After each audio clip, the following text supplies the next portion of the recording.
தமிழக வெற்றி கழகம் வெற்றி வாகை சூடி இருக்கிறது. நடிகர் விஜய் நாளை முதல் தமிழகத்தினுடைய முதலமைச்சர் ஜோசப் விஜய் என்று அழைக்கப்படுகிற நாள் இந்த நாள். ஒன்று தமிழக வெற்றி கழகம் கூட்டணி அமைத்து ஆட்சி அமைக்கலாம், இல்லாவிட்டால் திமுகவும் அதிமுகவும் தங்களுடைய வாக்குகளை இணைத்துமே ஆட்சி அமைப்பதற்கான வாய்ப்புகள் இருக்கிறது என்றெல்லாம் பேச்சுக்கள் இருந்தது. ஆனால் மிகப்பெரிய ஒரு திருப்பு முனையாக இப்பொழுது காங்கிரஸ் தமிழக வெற்றி கழகத்தோடு இணைந்திருக்கிறது.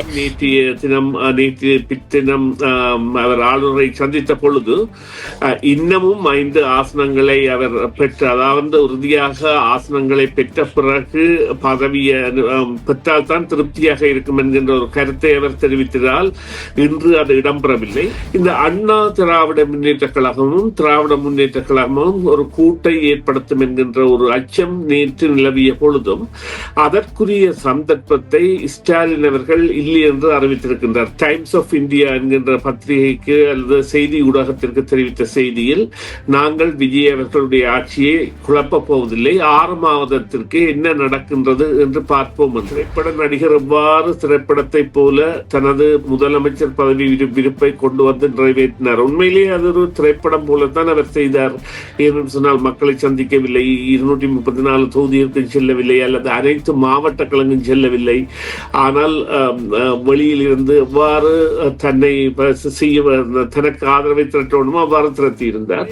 விஜய் அவர்களுக்கு தற்பொழுது ஆளுநர் அவர்கள் சந்தர்ப்பத்தை கொடுக்க வேண்டிய கட்டாயத்தை இந்த நிலைமைகள் ஏற்படுத்தி இருக்கின்றது.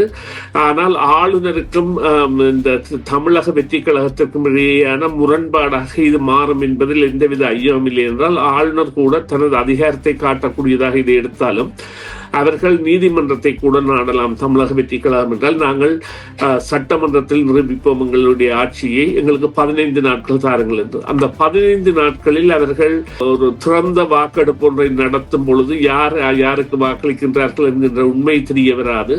ஆனால் அதன் பொழுது மாறுதல்கள் ஏற்படுத்தக்கூடிய சந்தர்ப்பத்தை அவர்கள் மாயமாக ஏற்படுத்தலாம். எல்லா தொகுதிகளுக்கும் விஜய் விஜயம் செய்யவே இல்லை, வீட்டில் இருந்த வண்ணமே பிரச்சாரம் செய்தது, இவைகள் எல்லாமே நமக்கு தெரியும். ஆனாலும் அவருக்கான வாய்ப்பும் அவருக்கான வாக்குகளும் பெருகி இருக்கிறது என்று சொல்லி சொன்னால் அது வெறுமனே ஒரு சினிமா பிரபல்யம் என்பது அதிலே ஒரு பக்கமாக இருந்தாலும், இன்னொரு பக்கம் ஆளுகிற கட்சியின் மீது மக்களுக்கு இருக்கிற வெறுப்பு, ஒரு மாற்றத்துக்கான தேவை, இவைகள் கூட அதுக்கான காரணமாக இருந்திருக்கலாம். இதே கட்சிகளுக்கு வாக்களித்து இதே மாதிரியான ஒரே பேட்டர்னை பார்த்து அவர்களுக்கு மாற்றம் ஒன்று வராதா என்கிற ஒரு இடத்துல இருந்தவர்களுக்கு விஜயினுடைய அரசியல் பிரவேசம் ஒரு நல்ல தோதாக அமைந்தது.